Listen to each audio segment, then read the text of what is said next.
Namaste, yogis. I hope this video finds you well. I am here to discuss the full moon that's happening on April 1st at 12 degrees in the archetype of Libra. You can go to astro.com to pull up your free natal chart and see where this energy will be working with you. Where is 12 degrees of Libra in your natal chart? What house is it in? And where is Aries, the opposing sign, in your chart? That axis is where you're going to feel this energy the most. So there's 12 signs in the zodiac. Each sign has its opposing sign to bring balance, known as an axis. This lunation falls on the relationship axis, what I like to call the dance between me and we. Aries, me, Libra, we, self, and other. That's what we're learning. We are learning under this lunation and the aspects with it to rewire the way we do relationship. With all the outer planets shifting, Uranus shifts at the end of this month, and then the outer planets are complete for quite some while.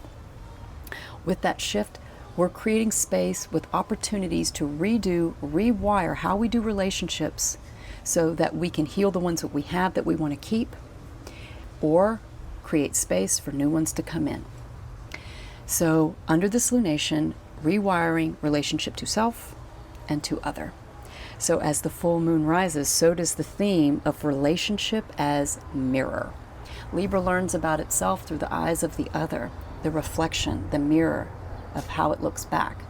You know, we can grow so much on our own, but we really get tested when we come into partnership with other.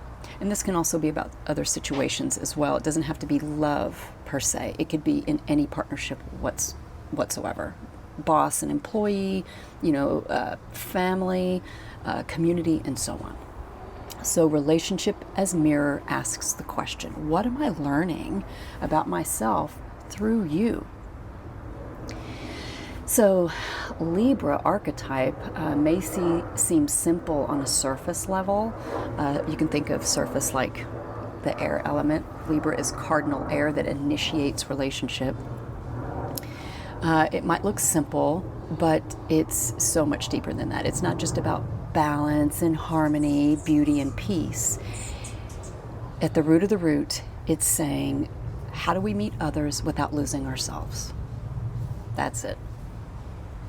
Libra wants, if you see me swatting at mosquitoes, I am surrounded right now. They're all over me. My relationship to the mosquitoes is not good. So if you see me hit myself, that's what's happening, right? Libra wants harmony and conflict navigation, right? It wants peace.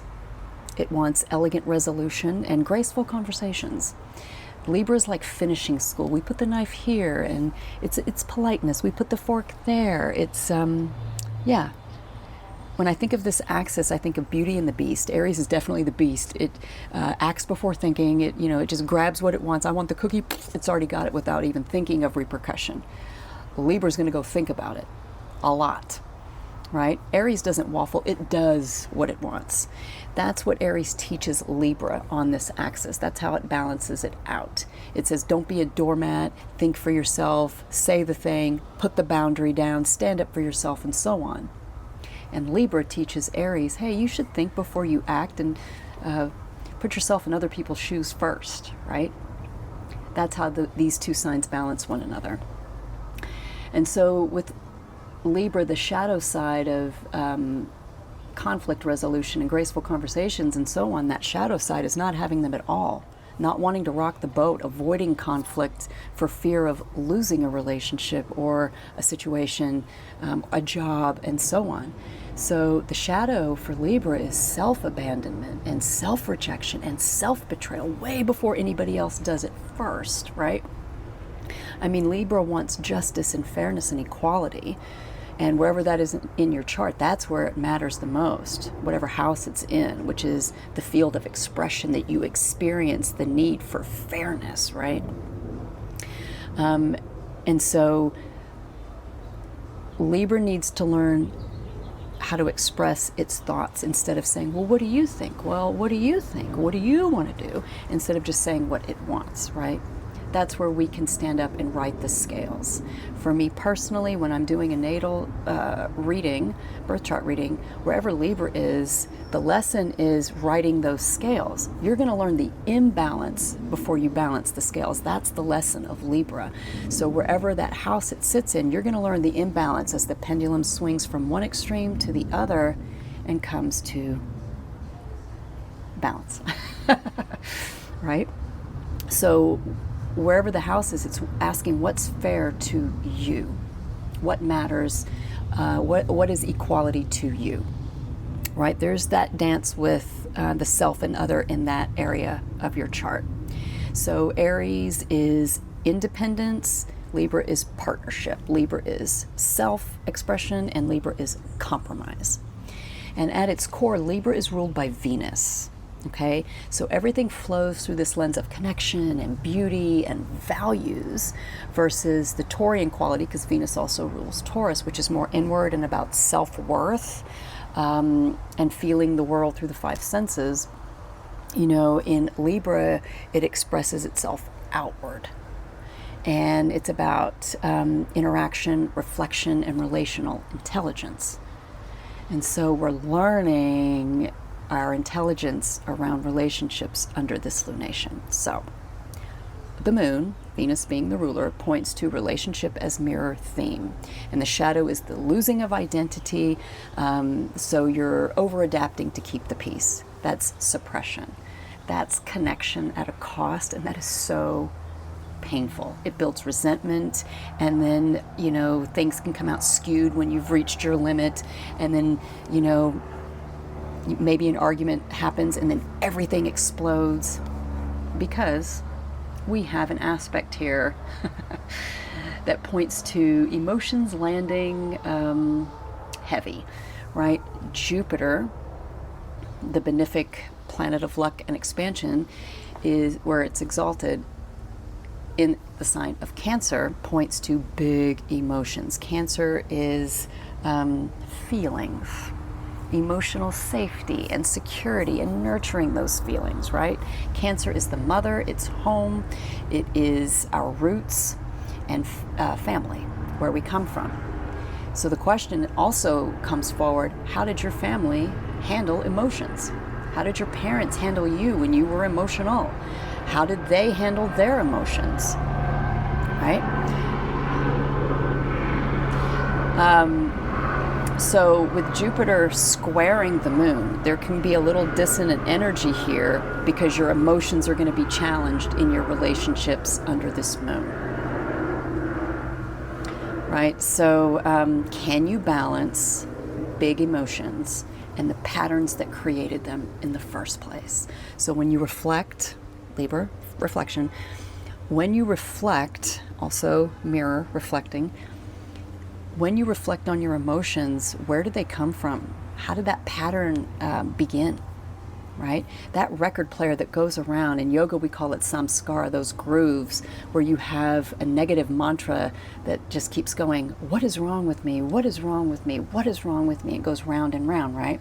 Well, you can smooth out those grooves and create a new mantra, right? You can create a new pattern. You don't always have to follow what was passed down through the lineage, right? Sometimes pain can be passed down in our family and it can disrupt relationships for the remainder of life.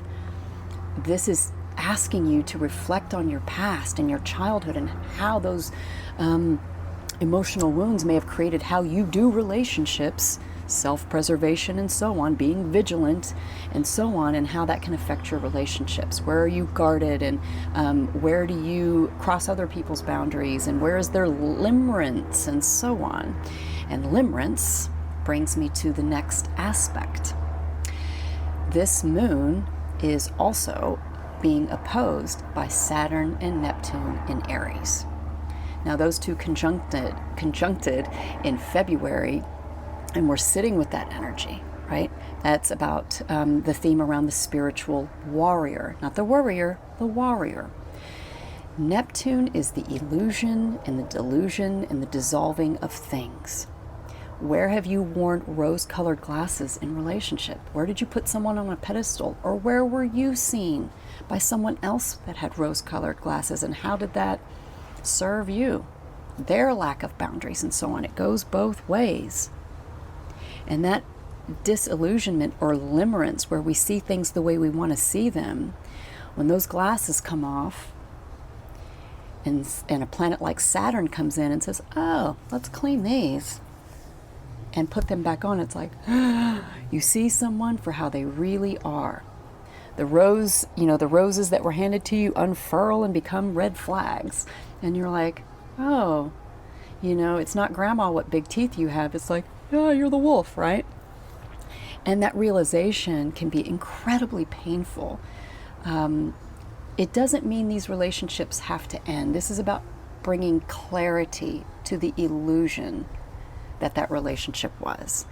And again, you can heal it and move forward, or it can end and create space for new relationships to step forward. This is clarity in relationship. We also have Venus, the ruler of the moon, in Taurus, squaring Pluto in Aquarius. Pluto in Aquarius, transformation around liberation and freedom. In regards to Venus in Taurus, self-worth and value, which plays into the relationships that we have. Again, how you treat yourself is how others are going to treat you. How you show them what you're willing to take, right? Your boundaries or lack thereof is how others are going to treat you.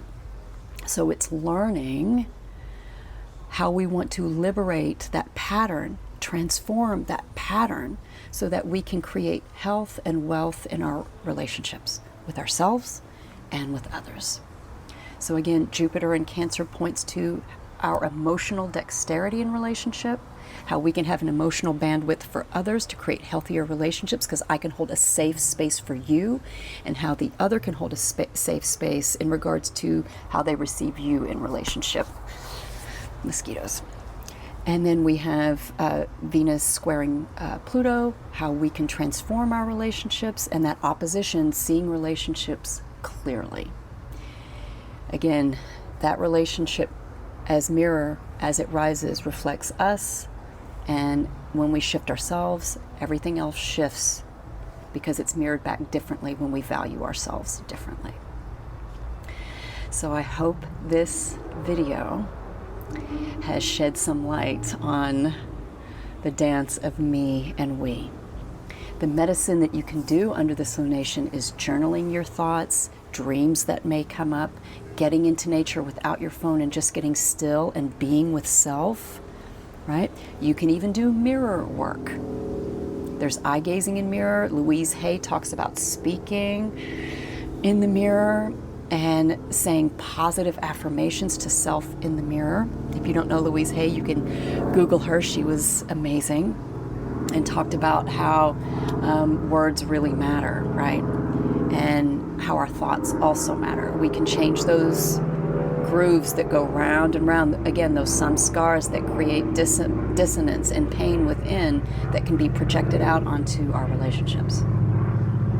So try some of that medicine, and if you need to move your body and you would like to meet me on the mat, you can click the link in my bio or in the description and see how you can meet me there, and we can dance with me and we through movement and meditation.